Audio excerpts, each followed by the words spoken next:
Itong video na to para sa mga nagtiwala at nagpa-reserve sa mga line natin. Wala na pong cut. Hindi ko na ikakat ang video.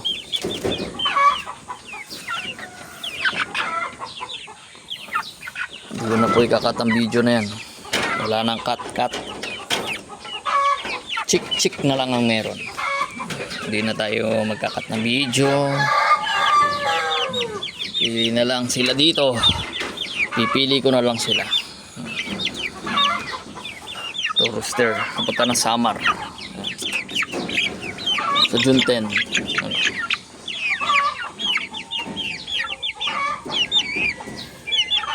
Wala na pong cut yan. Baka itong ipares ko sa kanya. Isang white gold. White chan. Silang dalawa. So, wala na pong cut to ah.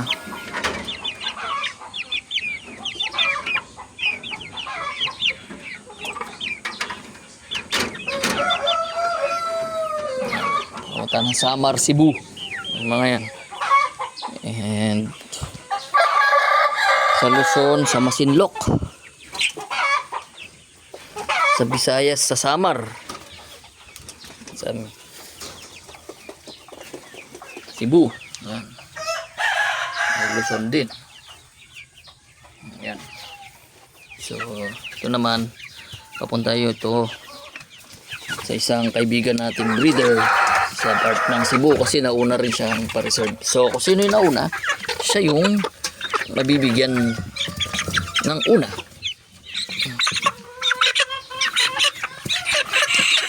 Swerte naman ang rooster niya. Ito ang kanyang rooster. Ayan. Dalawa yung Cebu, unahin lang natin yung nauna. Okay.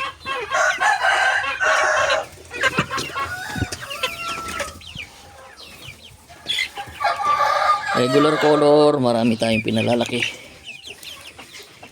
Yan, sample.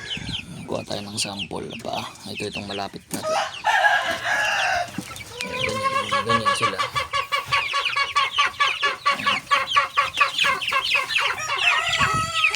Yung bata pa, ito.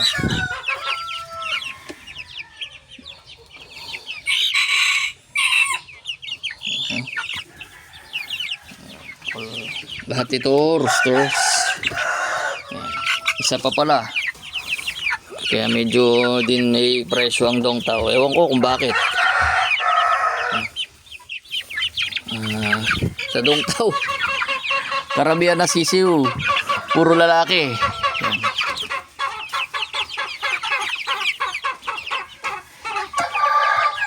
Wala na pong cut yan.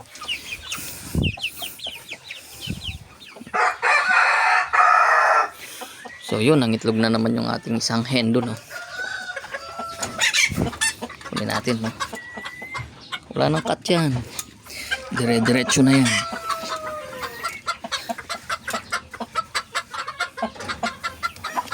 Yan o.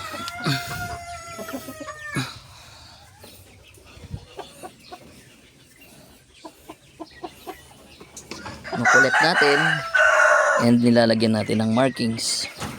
At ina-incubate natin yung eggs para safe na rin sa kanila. Safe na yung eggs. Yan. Balalagyan natin ng marking at hindi magkakahalo-halo. Dito ka muna. Ngayon, mga to yung mga eggs ng mga kun natin. I-incubate natin. Wala na ang kanyan.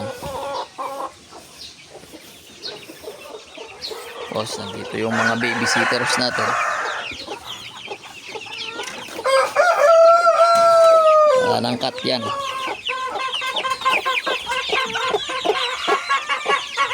Yan naman yung puti din yan.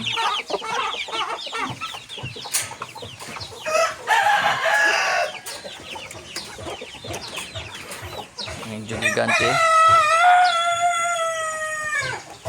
So yung kanina pinakita ko sa inyo, buti na lang umaraw, ilang araw ang ulan eh. So yan, pasilip lang sa mga so makakita ng setup. Mahirap silang palmihin ang dong tao pero madaling alagaan. Yan. Oh. Ito na lang yung cut. Wala nang cut pero yan na lang yung cut natin. Sa mga roosters natin naman ito.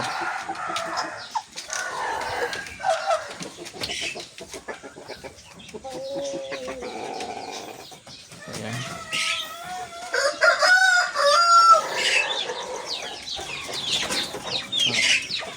Ito, may yaya din tayo dito ng gigante. May dongtaw na isa doon. Bagong hatch tayo dito. Ayan. Pinapalaki din. May pinapalaki, may lumaki na. At may nangingitlog na rin. Kumbaga yung cycle natin is okay na. Roosters. Ayan, trio. Ready to release na rin itong mga to this month of June. Ito, pares.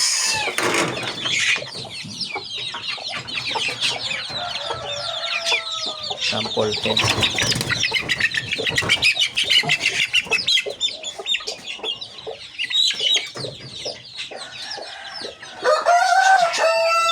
Sisiwan natin. 2 months old ang higit.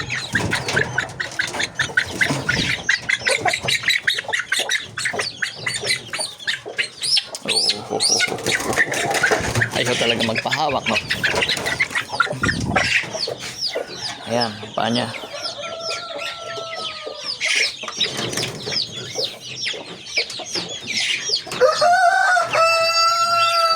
May rooster pa pala tayo dito sa ilalim. Ito, German Shamo, pero meron siyang isang alagang white dongtaw doon na yun. Okay. Ito, dongtaw din. Ito, meron din trio dito.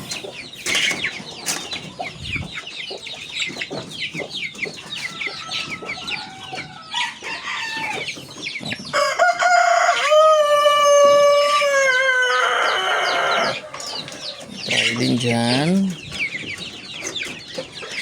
Tapos, ito, hayaan nyo na sa akin to. Sa akin na lang to. So, sa gusto ko to. Kulay na iba lang. Para may iba naman. Akong palalakihin na kulay. So, ayan siya.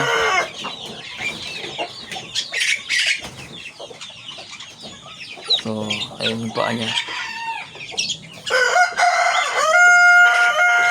2 months na rin to. 2 months mahigit.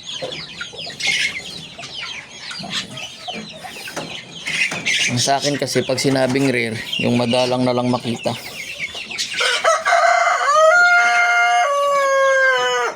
May kanya-kanya tayong definition ng pagiging rare nila.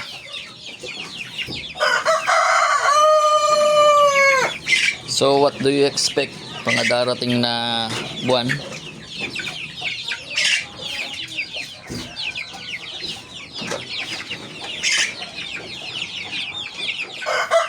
Going to produce a lots of white dongtaws here in the Philippines, especially dito sa Tarlac. Yan ang plan namin breed. Going to select this one pa. Mag-selection pa kami dito. Kaya yan. At malalim-lalim na ang ating patukaan. Patukaan para sa kampangkalahatan. Patuka para sa breeder. At patuka para sa newborn. Patuka para sa mga rooster.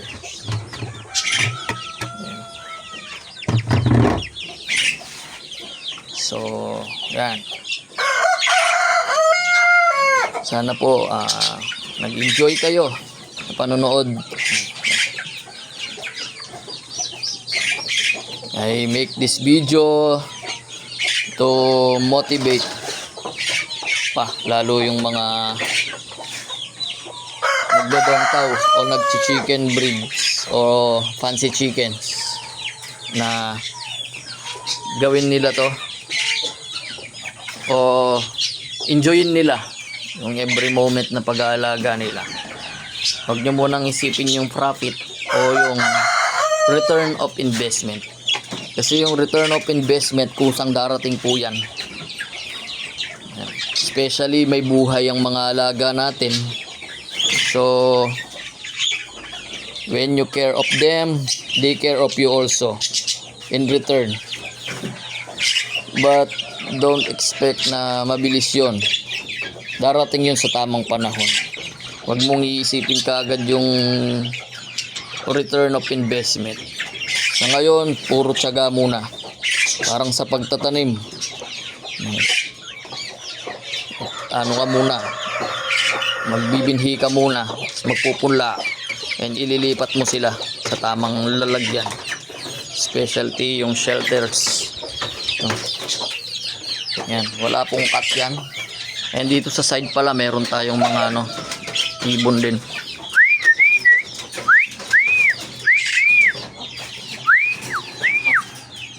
Yan. May badges tayo dito na single na siya. At may Martinez tayo dito na dalawa. Yan. What do you expect? Few months later, mga ganon, pure white na. And mayroon din red siyempre.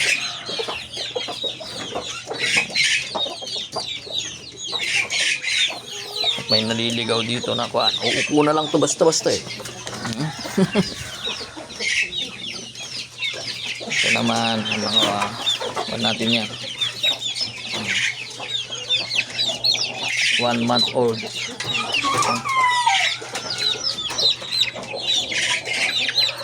So meron tayong day old, meron tayong week old,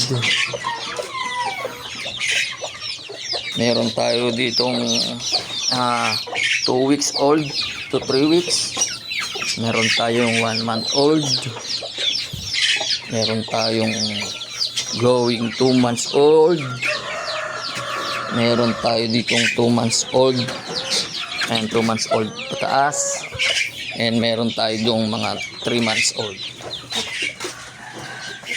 So yan, tiyaga lang. Hindi mo siya makukuha ng isang bagsakan lang. Kailangan effortan mo siya. Effortan mo ng effortan. Dito kasi pag hindi mo in-effortan, wala. Kahit na anong klase pang pag-aalaga o anong klaseng alaga meron ka, kahit pinakamaganda pa yung alaga mo, kung hindi mo i-effortan, papangit yan. Tama ako dyan. Ayan, meron tayo ditong mga newly hatch. Newly hatch tayo dyan. Ayan. Ang araw po ngayon ay araw ng Huwebes. Hindi ako nagkakamali, ay June. Ayan. June 5. Nagkakaalam ko.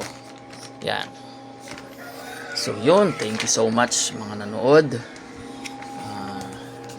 This is Jeric Tuason, also known as Chura ko Tuason. Thank you so much po. Maraming salamat. Bye-bye.